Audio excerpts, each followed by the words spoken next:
Hey guys, welcome back. Sam Terrell, the Northwest Aeronaut. Thanks for joining me today. And today we are talking about the dreaded Power-Off 180s.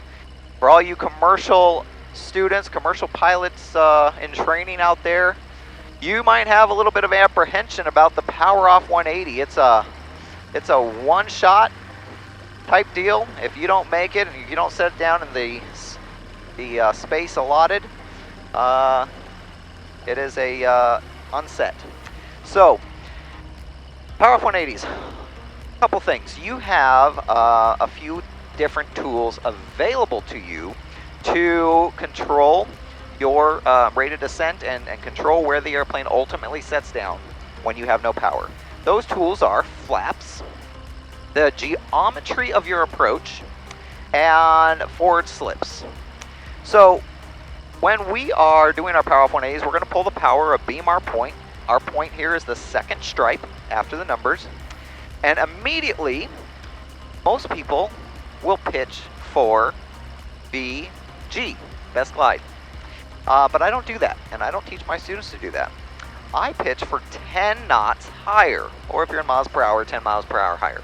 So in this plane, our best glide is 63. So immediately when we lose our engine, I'm going to be pitching for 73. And the reason why I do that is because if I design the geometry of my approach based off of that approach speed, and then at some point I find myself getting low, maybe I miscalculated, maybe the winds are stronger than I thought they were, I miscalculated, I'm getting low and I'm getting slow, I have 10 knots of money in the bank to be able to extend that glide. So if I feel I'm getting low, I just pitch up and I pitch for 65 or maybe 68, halfway there. And then if I really need to stretch it, I pitch up for 63, that best glide. That's going to give me money in the bank, so it gives me a little bit of a cushion. If I plan it correctly though, then I'll still hold 73 until I know I have the runway made, at which point I'll start pitching for 65 and ultimately 63 and ultimately 60, our approach speed, in order to get us down. And I'll add flaps only when I know that runway's made. So if all of those things fail, we do again still have the forward slip that we can use to help get us down a little bit quicker if needed.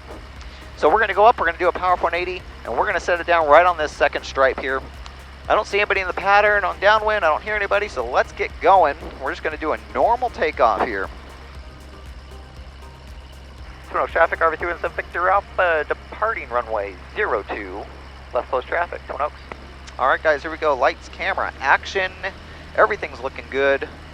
Normal takeoff in the RV12. We just get the nose wheel barely off the ground, just barely. And that protects the nose wheel, but it doesn't create so much drag that the airplane, or doesn't create so much drag or so much lift that the airplane wants to get off the ground before it's actually ready to fly. All right, here we go. Holding the center line, stick back, right rudder. There we go. That's where we're keeping our nose, just barely off the ground. Airspeed's alive, and right here, it's gonna fly when it's ready. There we go, and we're off the ground. No beeping from the angle of attack indicator. It means that this airplane was ready to fly when it got off the ground. Alrighty, climbing out of VY 75. And if I lose my engine right now, I'm going straight over to that field.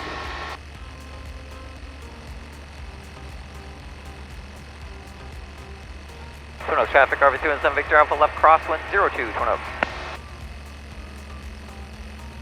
All right, guys, so Power-Off 180, we have the flaps, we have the geometry of our approach, we have forward slips, and I add the advantage of having 10 knots over best glide to give me some more money in the bank to be able to stretch that glide if needed.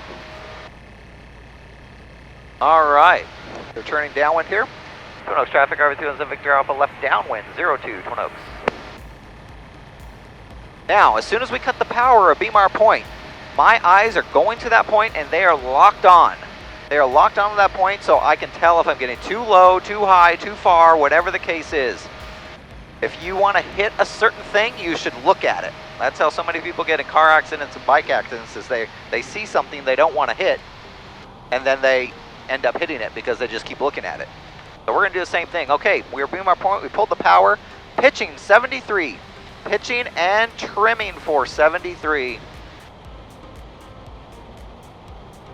Now it's better to be high than low in general, but with this plane you have to control the energy all the way down. If you are too fast and you're trying to get down, you will not make it.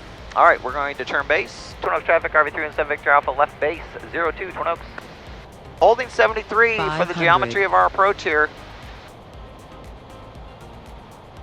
And we've got a pretty good headwind up here, so I'm going to kind of round our final, or round our base leg to final, almost dogleg it, to the numbers, so that we can get in there.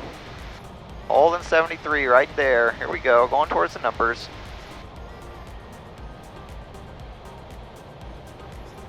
Second stripe is what we're aiming for here, folks. Twin Oaks traffic, 7 Victor Alpha, final 02, Twin Oaks. All right, now I can start extending my glide, slowing down a little bit. 65, 63 is VG.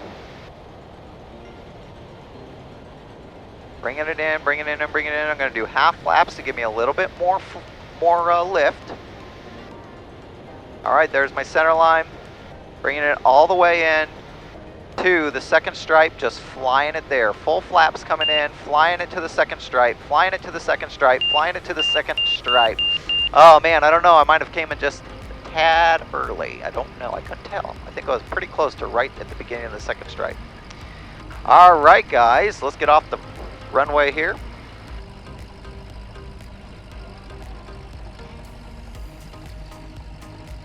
All right, we'll get off and clean up the airplane.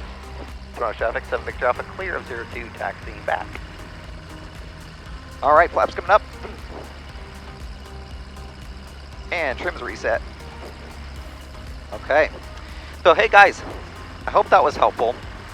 Hopefully I made it to the second stripe there. You'll know before I do right now because I couldn't tell. I was like right on it, but I don't know if my wheels touched slightly before. Either way, pitching for 10 knots over best glide gives you that money in the bank. It allows you to stretch that glide if you find that you maybe miscalculated a bit. So that's one of the tricks I teach all my students, and then keeping an eye. Once you lose that engine, you lock eyes on your spot and you do not lose visual on it. Then remember the 3 tools you have available at your disposal. Flaps when necessary, the geometry of your approach, and a forward slip if needed, if you find yourself high. Matter of fact, next week, our video is going to be on forward slips to landing. So please give this video a like if you found it useful. Hit that subscribe button so you don't miss the next one. And until then, resume your own navigation. See you then, guys.